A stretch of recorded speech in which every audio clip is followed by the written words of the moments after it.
ସବୁ ପଞ୍ଚାୟତରୁ ପାଞ୍ଚ ପାଞ୍ଚଟା ପିଲାଙ୍କୁ ଖୋଜିଛି। ପାଞ୍ଚ ପାଞ୍ଚଟା ପିଲାଙ୍କୁ ଯେଉଁମାନେ ଇଣ୍ଟରନେଟ୍ରେ ଟିକେ ଭାଇରାଲ୍ ଅଛନ୍ତି ସେଇଭଳିଆ ପିଲାମାନେ ପ୍ରତ୍ୟେକ ପଞ୍ଚାୟତରୁ ସରପଞ୍ଚକୁ ଧରିକି ତାଙ୍କୁ ଅଣା ହେଇଥିଲା ଗେଣ୍ଡା ଅଫିସ୍କୁ। ବୁଝିଲୁ, ଗେଣ୍ଡା ଅଫିସ୍ରେ ସେମାନଙ୍କର ମାଇଣ୍ଡକୁ ୱାଶ୍ କରାଗଲା। ୱାଶ୍ କରିକି ତାଙ୍କୁ ହେଭି ପଇସା ଦିଆହେଇଛି। ପଇସା ଦେଇକି କୁହାଯାଇଛି ଯେ ତମେ ଫୁଲ ବିରୁଦ୍ଧରେ ଜୋରଦାର ଭିଡ଼ିଓ ବନାଅ, ଆଉ ଏଇ ମ୍ୟାଟରକୁ ନେଇକି ତାଙ୍କୁ ପୁରା ମାନେ ବଡ଼ ବଡ଼ ସ୍ମାର୍ଟ ବୋର୍ଡ଼ ଇ ବୋର୍ଡ଼ରେ ତାଙ୍କୁ ସବୁ ଡାଟା ଦିଆହେଇଛି। ଆଉ ସେ ସବୁ ଜିନିଷ କଲେକ୍ସନ୍ କରିକି ଗେଣ୍ଡାର ଯେଉଁ ମେଣ୍ଢାଟା ଅଛି, ଗେଣ୍ଡାର ଯେଉଁ ସିଏ ସବୁଗୁଡ଼ାକ ଲୋକ ଲଗେଇକି ବାହାର କରିଛି ନେଟ୍ରୁ, ଯେଉଁଟା ଫୁଲ ବିରୁଦ୍ଧରେ ଲେଖି ହେବ, ଫୁଲ ବିରୁଦ୍ଧରେ ଫଟୋ, ଫୁଲ ବିରୁଦ୍ଧରେ ଭିଡ଼ିଓ ସଟ୍।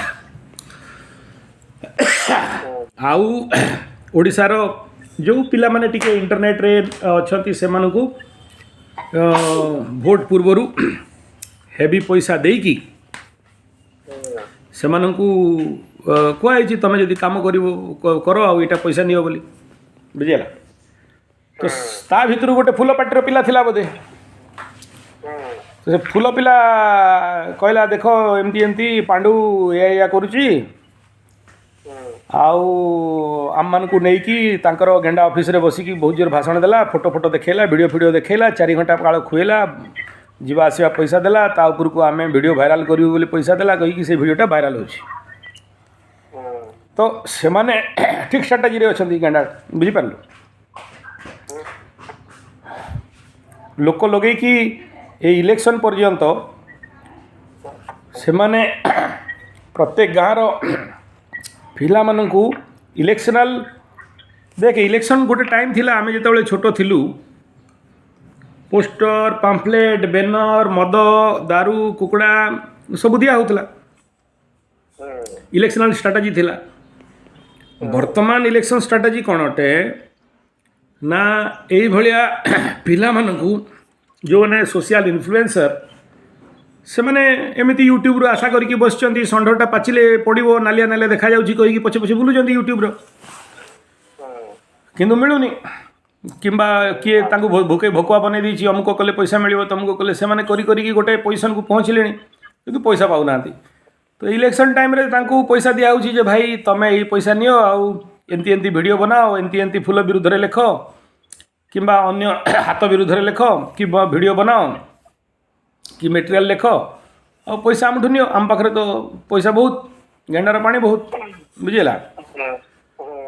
ତ ସେ ୟାକୁ କାଉଣ୍ଟର କରିବା ପାଇଁ ଫୁଲବାଲା ବି ତାଙ୍କର ସେଇଭଳିଆ ସବୁ ଗାଁରୁ ସେଇଭଳିଆ କିଛି ଇନଫ୍ଲୁଏନ୍ସର୍, ବାହାରୁ ବି ଇନଫ୍ଲୁଏନ୍ସର୍ ଧରିକି ନାଟ ଚଲେଇଛନ୍ତି। ଆଉ ଏ ଦୁନିଆଟା ତ ନୁହଁ ପୋଷ୍ଟର, ପାମ୍ପଲେଟ୍, ବ୍ୟାନର, ଫ୍ଲାକ୍ସ ବନେଇଦେଲେ ଖାଲି ହେବ, ସେଇଟା ତ ବାହାର ଲୋକମାନଙ୍କ ପାଇଁ ନା। କିନ୍ତୁ ଯେଉଁମାନେ ଘଣ୍ଟା ଘଣ୍ଟା ମୋବାଇଲରେ ମୁହଁ ଗାଡ଼ିକି ବସିଛନ୍ତି, ସେଇମାନେ କ'ଣଟା ଦେଖିବେ? ମୋବାଇଲରୁ ଦେଖିବେ। ଏବେ ସବୁଠୁ ବଡ଼ ଫୁଲକୁ କାଉଣ୍ଟର କରିବା ପାଇଁ 56 ଇଞ୍ଚ ବିରୁଦ୍ଧରେ ଧୁମ୍ ଭିଡ଼ିଓ ବନା ଚାଲିଛି ନା। ଯେଉଁ ଚ୍ୟାନେଲ୍ ଯେଉଁଠି ପଶିବୁ ୟୁଟ୍ୟୁବରେ ଦେଖିବୁ, ମାନେ କି ଫେସବୁକ୍ରେ ଦେଖିବୁ, କି ତା ବିରୁଦ୍ଧରେ ଚାଲିଛି। ତ ସିଏ ବି ସେଇଭଳିଆ କାଉଣ୍ଟର ବନେଇବା ପାଇଁ ତାଙ୍କର ଭିଡ଼ିଓ ବନାଉଛନ୍ତି। ତ ଏଇ ଇଲେକ୍ସନ୍ଟା 2024ର ଇଲେକ୍ସନ୍ ନ୍ୟାଚୁରାଲି ସୋସିଆଲ ମିଡ଼ିଆ ତ ଇନଫ୍ଲୁଏନ୍ସ କରିବ ହିଁ ହେଲା। ତ ଯେଉଁ ଯେମିତି ମୁଁ କହୁନି ବର୍ଷ ସାରା ଖର୍ଚ୍ଚ କରିବା ପାଇଁ, ବଟ୍ ଏ ଯେଉଁ ଇଲେକ୍ସନ୍ ବାକି 2 ମାସ ରହିଲା, ଏ 2 ମାସ ଭିତରେ ଯେଉଁ କଣ୍ଟେଣ୍ଟ କ୍ରିଏଟର ଏମାନଙ୍କର ରେଟ୍ ଡିମାଣ୍ଡ ବହୁତ ବଢ଼ୁଛି।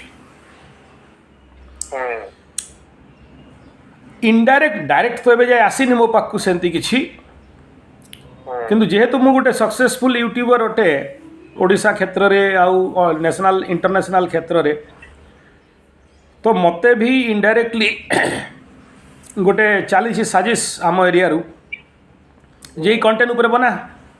ବୁଝିହେଉଛି? ବଟ୍ ଡାଇରେକ୍ଟ ଏବେ ଯାଏ କେହି କହିନାହାନ୍ତି, ତେଣୁ କାହାକୁ ଦୋଷ ଦେଉନି।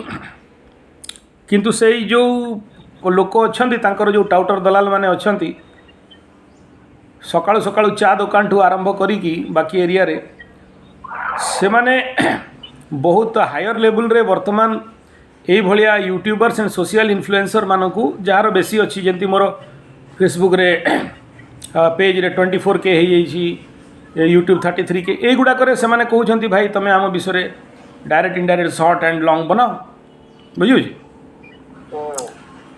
तो यही जो इम्पैक्टा आगामी इलेक्शन रे नेचुरल लेवल रे सीवियरली एफेक्ट पकेइबो ही पकेइबो मान कि न मान तू एबे धर माइक धरिकी सेठी आमर चाषी चाष पार्टी माइक धरिकी चिल्लेला 50-100 जन ठिया होइचंती मीडिया वाला भी ठिया होइचंती देख मीडिया तांको कवरेज करिवोनी ठीक अछि तो आमर जो हो हल्ला करिवार रिजल्टटा किछि हलानी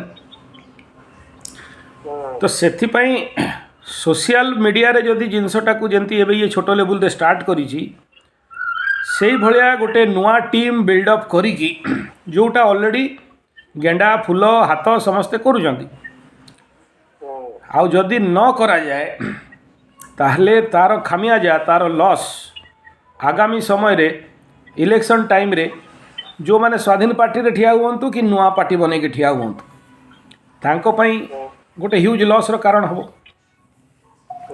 हाँ गोटे फायदा या जदि यही समय रे तमर ये भलिया किसी बिल्डअप करिकी दौच देले तमर आइडियोलॉजीटा लोकों पाखक पहुँचो इलेक्शन जीत न जीत अलग कथा किंतु आइडियोलॉजी को थॉट प्रोसेस नहीं कि जंती एबे आमर पश्चिम ओडिशा वाला पार्टी करूछंती कौशल वाला बढ़िया करूछंती एकदम ठिया है कि पांडुर हालत खराब कर देलेनी बुझिपारलु माँ स्टेज उपरे माइक छड़े कि खाली आउ गोटे भाइराल होता ओडिया सम्मिलनी से गोटे वर्णबोध धरिकी जाइकी गेंडार मालिक को देखेब छकर थिला हाँ सेठी ताकू नहीं कि भर देइछंती जेल भितरे सीधा से पिलाटा को पिटी मारिकी नहीं कि भरी तो यही जो कट्स गुड़ा को नहीं कि जदि ओरिजिनल सब्जेक्टा लोकों आखक अणा जाए तेबे सत्यताटा लोकों पाखरे पहुँचब एवं यार मुख्य मकसद है जे न्यू टीम बिल्डिंग खाली टीम बिल्डिंग नहीं टीम को फिल्टर करवा आउ टीम को ट्रेनिंग करवा